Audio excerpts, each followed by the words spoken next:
Hey guys, it's me Noelle and welcome back to my channel. In today's video, I'm going to be showing you guys how to create your own custom typography.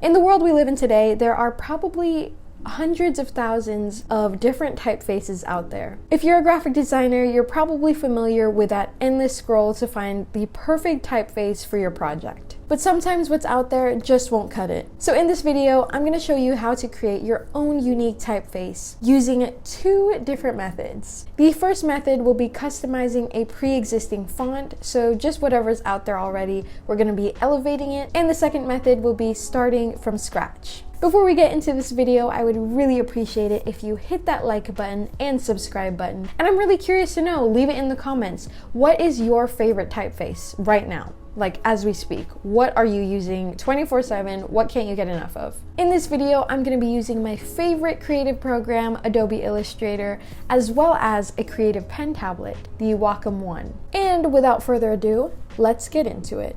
Starting with the first method, creating custom type using a pre-existing font. This method is definitely quicker. I mean, you don't have to create a font from scratch. It's also nice because you're starting from letters that already exist. You already have a structure, so you don't really have to worry about that part. The goal for this method is to elevate a typeface. I would recommend starting by choosing your favorite fonts and then using the pencil tool to extend different areas and add a little flair to your letters. Here's a really helpful graphic from Google Images that show the anatomy of a letter.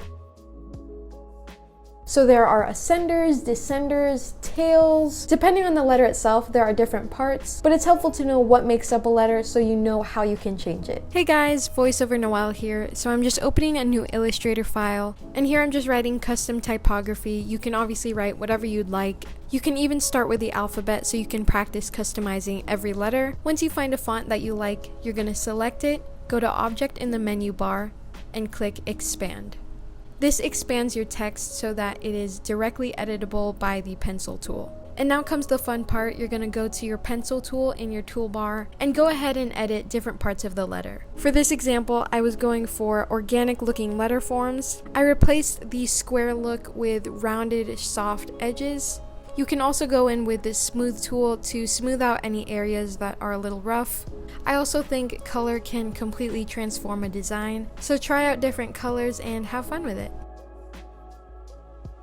Moving on to method number 2, starting from scratch. I know this could be a little intimidating, especially for someone that doesn't have too much experience in typography, which is definitely me. I am a graphic designer, but typography is sort of new to me. So you can use this method when you have a little more time on your hands and aren't afraid to experiment. That's kind of the bulk of what this method is, just experimenting with different shapes, different forms. I love this method though because there are really absolutely no rules to it. I would say the only kind of baseline rule is that the letters should be legible and somewhat recognizable. I mean, an A should look like an A, but at the same time, I mean, not really. It's whatever you're going for, really. But if your goal is for the viewer to understand the message you're trying to communicate, then they should definitely be legible. But like I mentioned earlier, there are no limits to this. One tip I have for you, if you are creating custom type from scratch, is to use reference pictures. So go on Instagram, go on Pinterest, create mood boards of your favorite typography, and really get to know what kind of look you're going for. Once again, you're going to be going in with your pencil tool to create these shapes, and the pencil tool is great because you can edit shapes directly. I've been using the brush tool for a long time, but the pencil tool really changes the game. The first thing I did was go on Pinterest to get some inspiration for my handcrafted font.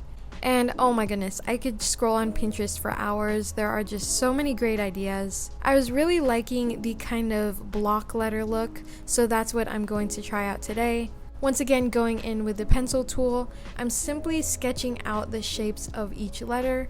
So like I mentioned, I wanted it to have that block letter look, but also have soft blobby-like edges. This typeface kind of gave me like a groovy 70s vibe. I really enjoyed the process of making this one. It's definitely eye-catching and funky and not your traditional looking typeface. And that is it for method number 2.